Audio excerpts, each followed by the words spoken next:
2024년에 역대 최대 매출을 올렸는데 이익은 반토막이 나고 심지어 2025년 들어서는 적자로 돌아섰다. 국내 LCC 1위 제주항공에 대체 무슨 일이 벌어지고 있는 걸까요? 오늘 그 속사정을 한번 제대로 파헤쳐 보겠습니다. 네, 오늘은 국내 저비용 항공사 LCC 시장에서 점유율 1위를 달리고 있는 제주항공을 좀 자세히 들여다볼까 합니다. 2025년 현재 제주항공이 겪고 있는 어려움, 그 원인이 뭔지, 또 위기를 넘기기 위한 전략은 어떤 게 있는지, 앞으로 전망은 어떨지 이런 부분들을 좀 깊이 있게 이야기 나눠보겠습니다. 네, 먼저 실적부터 보면요. 이게 좀 고개를 갸웃하게 만드는데요. 2024년 매출이 1조 9,358억 원. 이게 사상 최대라고요. 근데 영업이익은 799억 원으로 전년보다 반토막, 그러니까 마이너스 52.9%가 줄었고 순이익은 217억 원으로 마이너스 83.8%나 급감했어요. 아니 이건 잔뜩 벌었는데 주머니에 남는 돈이 없는 그런 상황 아닌가요? 네, 맞습니다. 좀 아이러니한 상황인데요. 여러 요인이 좀 복합적으로 작용했습니다. 일단 가장 직접적인 원인으로는 2025년 1월에 있었던 무안공항 사고 여파를 좀 꼽을 수 있겠고요.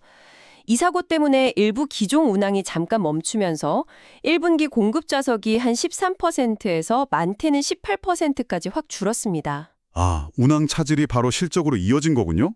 그렇죠. 결국 이게 1분기에 326억 원이라는 영업 손실로 나타났고요. 적자로 돌아선 거죠. 그리고 2분기 역시 한 399억 원 정도 그 정도 영업 손실이 있습니다.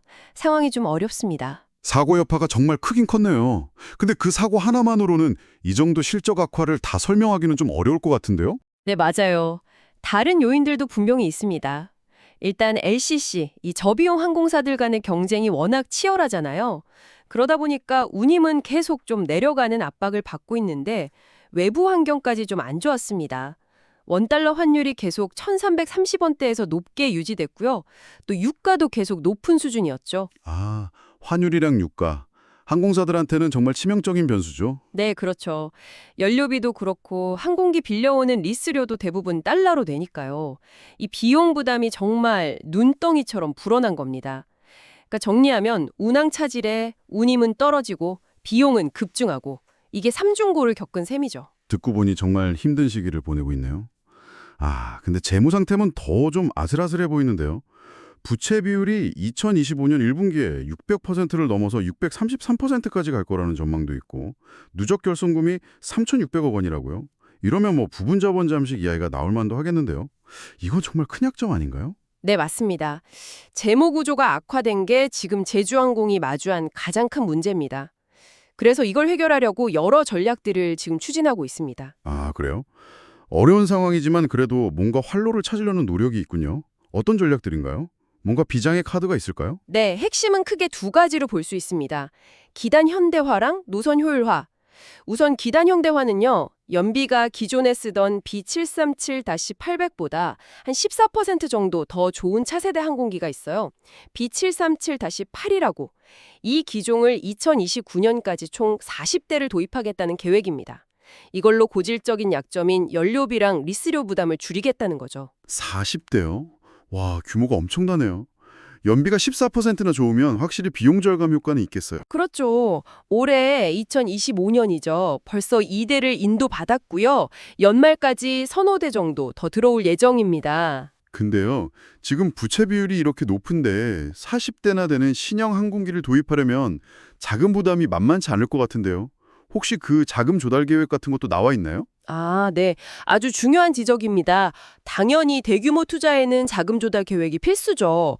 그래서 2026년까지 한 1,500억 원 규모로 추가 자본 확충을 하겠다는 목표를 세웠습니다. 이걸 통해서 부채 비율을 400% 아래로 낮추겠다. 이게 목표고요. 이 자본 확충이 성공해야 기단 현대화도 탄력을 받을 수 있겠죠. 그렇군요. 자본 확충이 중요하겠네요. 그럼 또 다른 전략은 노선 효율화라고 하셨죠? 네, 노선 전략도 중요합니다. 아까 말씀드린 사고 여파나 뭐 이런저런 이유로 운항을 줄인 노선들이 있잖아요. 그 운수권을 그냥 놀리는 게 아니고요. 수익성이 좀 더 높은 중국이나 일본 노선에 집중적으로 투입하고 있습니다. 특히 최근에 부산 상하이 노선도 새로 취항했고 이렇게 중국 노선을 주 140회까지 늘려서 2019년 수준의 한 40% 정도까지 회복시키는 게 목표입니다. 아, 중국 수요 회복에 좀 기대를 걸고 있는 거군요. 네, 중국 시장 회복이 제주항공에게는 중요한 기회 요인이 될 수 있습니다. 이게 하반기 성수기랑 잘 맞물리면 실적 반등의 중요한 열쇠가 될 수도 있고요. 비행기 바꾸고 노선 조정하는 거 외에 뭐랄까 허리띠를 졸라매는 그런 노력 같은 것도 있겠죠. 그럼요. 비용 절감 노력도 하고 있습니다. 예를 들어 항공기 정비 자회사인 AKIS라고 있는데 여기를 완전 자회사로 편입했어요. 정비 효율성을 높이고 비용도 좀 줄이려는 거죠. 그리고 또 화물 운송 사업도 좀 강화하고 기내식 판매 같은 부가수익 비중도 늘려서 수익원을 다양하게 만들려고 하고 있습니다. 들어보니까 정말 다각도로 위기를 벗어나려고 애쓰는 모습이 보이긴 하네요. 근데 그럼에도 불구하고 여전히 좀 불안한 요인들이 남아있는 것 같아요. 맞습니다. 어쩔 수 없는 부분인데요. 가장 큰 리스크는 역시 저희가 통제하기 어려운 외부 변수들입니다.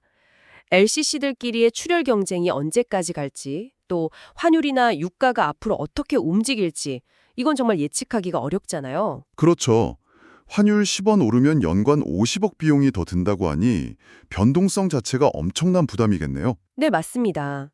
거기에다가 무한 사고 때문에 생긴 안전 이미지 실추 문제도 아직 완전히 회복된 건 아니고요. 이것도 극복해야 할 과제입니다. 그리고 아까 말씀드린 부채 비율 관리. 만약에 이게 계획대로 잘 안 되면 최악의 경우 자본 잠식 가능성도 완전히 배제할 수는 없는 상황입니다. 결국 정리해보면 제주항공의 강점, 그러니까 시장 일의 지위나 네트워크 같은 걸 잘 살리고 중국 수요 회복이나 기단 효율화 같은 기회를 잡으면서 동시에 높은 부채나 비용 구조 같은 약점, 그리고 경쟁 심화나 거시경제 변수 같은 위협을 얼마나 잘 관리하느냐, 이 싸움이 되겠군요. 정확합니다. 그럼 투자 관점에서 좀 보면요. 현재 주가가 8월 6일 기준으로 6,920원 정도인데 시장에서는 어떻게 평가하고 있나요? 네, PBR 그러니까 주가 순 자산 비율이 한 1.7배 정도 되고요. EV EBITDA는 11배 수준입니다. 이게 동종업계 평균이랑 비교하면 약간 다소 좀 높게 평가받고 있다고 볼 수 있습니다. 증권사들 목표 주가 평균은 한 8,000원 정도 수준이고요. 투자 의견은 중립, 그러니까 홀드 의견이 좀 많은 편입니다. 중립 의견이 많군요. 하지만 하반기 성수기에 접어들고 또 중국 노선 회복세가 좀 더 뚜렷해진다면 영업 흑자로 돌아설 수 있다는 기대감도 충분히 커질 수 있습니다. 장기적으로 보면 역시 기단 현대화랑 재무구조 개선이 성공하느냐, 이게 가장 중요하겠죠. 그렇군요. 그럼 제주항공을 지켜보는 여러분께서 앞으로 어떤 점들을 좀 주목해서 봐야 할까요? 핵심 포인트를 좀 짚어주시죠. 네, 크게 4가지 정도를 보시면 좋을 것 같습니다. 첫째는 3분기 실적에서 중국하고 일본 노선 실적이 실제로 얼마나 올라오는지, 탑승률이나 운임 같은 걸 봐야겠죠. 둘째는 연말까지 부채 비율을 약속한 대로 500% 미만으로 정말 낮출 수 있는지, 재무 건전성 회복 여부죠. 셋째는 신형 항공기 도입이 계획대로 착착 진행되는지, 그리고 이게 정말 비용 절감 효과로 이어지는지. 마지막으로 아까 말씀드린 1,500억 원 규모의 추가 자본 확충 계획이 언제 또 어떤 방식으로 실행되는지, 이 4가지를 좀 주의 깊게 보시면 되겠습니다. 네, 오늘은 LCC 1위 제주항공의 현 주소와 미래 전략에 대해 자세히 알아봤습니다. 역대급 매출이라는 화려함 뒤에 가려진 수익성 악화와 재무 부담이라는 어두운 그림자.